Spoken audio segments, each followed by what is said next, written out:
पंजाब में अवामी मकामात पर सिगरेट नोशी पर पाबंदी, खिलाफ वर्जी पर 1 लाख रुपए के तक जुर्माना होगा। फखर न्यूज़ के bureau chief Punjab GS Ayub की रिपोर्ट के मुताबिक पंजाब में अवामी मकामात पर सिगरेट नोशी पर पाबंदी, खिलाफ वर्जी पर 1 लाख रुपए तक जुर्माना।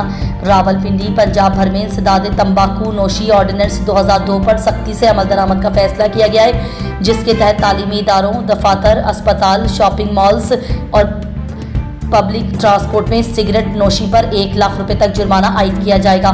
मजीद तफसीलात के मुताबिक पंजाब हुकूमत की जानिब से दफातर, स्कूल, अस्पताल, शॉपिंग मॉल्स और ट्रांसपोर्ट में सिगरेट नोशी पर पाबंदी आयद की गई। कानून खिलाफ वर्जी पर 1000 से 1 लाख रुपए तक जुर्माना हो सकता है। तमाम सरकारी इदारों को फोकल पर्सन, खुसूसन स्कूल एजुकेशन को फोकल पर्सन और ट्रेनर्स नामजद करने की हिदायत भी की गई है।